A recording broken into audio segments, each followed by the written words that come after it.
আসসালামু আলাইকুম। আন্তর্জাতিক বার্তা চ্যানেলে আপনাকে স্বাগত। শুরুতেই জানিয়ে দেব শিরোনাম। সীমান্তে চীন রাশিয়ার যুদ্ধবিমানের টহল, পাল্টা যে পদক্ষেপ নিল জাপান। এরপর জানিয়ে দেওয়া হবে মস্কোতে সামরিক বিমান বিধ্বস্ত, নিহত ৭। সর্বশেষ জানিয়ে দিব ৬০ দিনে ৭৩৮ বার যুদ্ধবিরতি লঙ্ঘন করেছে ইসরায়েল। এতক্ষণ শুনছিলেন সংবাদ শিরোনাম, এবারই বিস্তারিত। জাপানের চারপাশে রাশিয়া ও চীন যৌথভাবে বোমারু যুদ্ধবিমানের টহল চালিয়েছে। এতে টোকিও যুদ্ধবিমান উড়িয়ে পরিস্থিতি পর্যবেক্ষণ করেছে। টোকিও ও বেইজিংয়ের মধ্যে উত্তেজনা বেড়ে যাওয়ার মধ্যে এসব ঘটনা ঘটল। মঙ্গলবার ৯ ডিসেম্বর রাতে জাপান এ তথ্য নিশ্চিত করেছে। খবর রয়টার্সের। জাপানের প্রতিরক্ষা মন্ত্রণালয় জানিয়েছে, রাশিয়ার দুটি TU-95 পারমাণবিক সক্ষমতার কৌশলগত বোমারু বিমান জাপান সাগর থেকে পূর্ব চীন সাগরের দিকে উড়ে গেছে। সেখানে দুটি চীনা S-6 বোমারু বিমানের সঙ্গে মিলে প্রশান্ত মহাসাগরে দূরপাল্লার যৌথ টহল সম্পন্ন করেছে তারা। মন্ত্রণালয় আরও জানিয়েছে, পরে ৪টি চীনা J-16 যুদ্ধবিমান বোমারু বিমানগুলোর সঙ্গে যোগ দেয়। এগুলো জাপানের ওকিনাওয়া ও মিয়াকো দ্বীপের মাঝের মিয়াকো প্রণালী আন্তর্জাতিক জলসীমা হিসেবে স্বীকৃত। মন্ত্রণালয় জানায়, জাপান সাগরে একই সময়ে রাশিয়ার বিমান বাহিনীর কার্যক্রমও শনাক্ত করা হয়েছে। সেখানে একটি A-50 আগাম সতর্ককারী বিমান ও দুটি Su-30 যুদ্ধবিমান উড়ছিল। রাশিয়া ও চীনের যৌথ অভিযান স্পষ্টভাবে আমাদের দেশের বিরুদ্ধে শক্তি প্রদর্শনের উদ্দেশ্যে করা হয়েছে। এটি আমাদের জাতীয় নিরাপত্তার জন্য গুরুতর উদ্বেগের বিষয়। জাপানের প্রতিরক্ষা মন্ত্রী শিনজিরো কোইজুমি আজ বুধবার সামাজিক মাধ্যম এক্সে দেওয়া এক পোস্টে বলেন, রাশিয়া ও চীনের যৌথ অভিযান স্পষ্টভাবে আমাদের দেশের বিরুদ্ধে শক্তি প্রদর্শনের উদ্দেশ্যে করা হয়েছে। এটি আমাদের জাতীয় নিরাপত্তার জন্য গুরুতর উদ্বেগের বিষয়। কোইজুমি আরও জানান, জাপানের যুদ্ধবিমানগুলো কঠোরভাবে আকাশসীমা শনাক্তকরণ করেছে এবং প্রতিরক্ষা সংক্রান্ত সব নিয়ম মেনে চলেছে। রাজধানী মস্কোর কাছে রুশ সামরিক বাহিনীর একটি মালবাহী কার্গো বিমান বিধ্বস্ত হয়েছে। এতে পাইলটসহ ওই বিমানটিতে থাকা ৭ যাত্রীর সবাই নিহত হয়েছেন। মঙ্গলবার ৯ ডিসেম্বর মস্কোর নিকটবর্তী ইভানোভো ঘটেছে এই ঘটনা। খবর তাস নিউজের।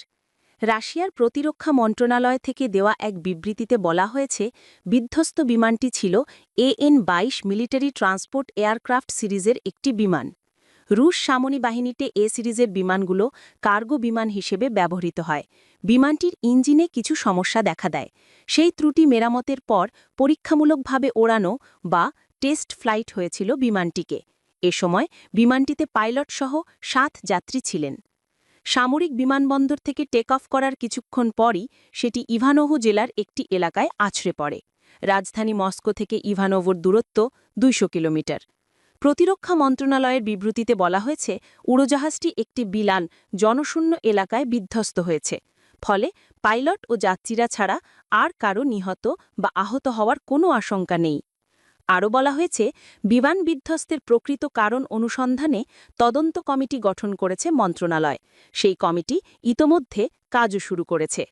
যুক্তরাষ্ট্রের মধ্যস্থতায় ফিলিস্তিনের গাজায় যুদ্ধবিরতি কার্যকর হওয়ার পর গত ৬০ দিনে ইসরায়েল অন্তত ৭৩৮ বার যুদ্ধবিরতি লঙ্ঘন করেছে। গাজার সরকারি গণমাধ্যম দপ্তর মঙ্গলবার ৯ ডিসেম্বর এক বিবৃতিতে এই তথ্য জানিয়েছে। দপ্তরটি বলেছে, ইসরায়েলের এই কার্যকলাপ আন্তর্জাতিক মানবিক আইনের সুস্পষ্ট লঙ্ঘন। সেই সঙ্গে যুদ্ধবিরতির শর্ত এবং এর সঙ্গে সম্পৃক্ত মানবিক বিধানগুলোকে ইচ্ছাকৃতভাবে অবমূল্যায়ন করা হয়েছে। যুদ্ধবিরতি কার্যকর হওয়া সত্ত্বেও গাজায় একের পর এক হামলা চালিয়ে কয়েকশো ফিলিস্তিনিকে হত্যা করা হয়েছে।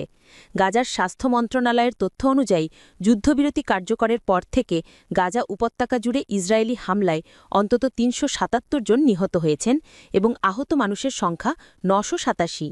যুক্তরাষ্ট্রের প্রেসিডেন্ট ডোনাল্ড ট্রাম্পের মধ্যস্থতায় গত ১০ অক্টোবর গাজা উপত্যকায় প্রথম ধাপের যুদ্ধবিরতি শুরু হয়।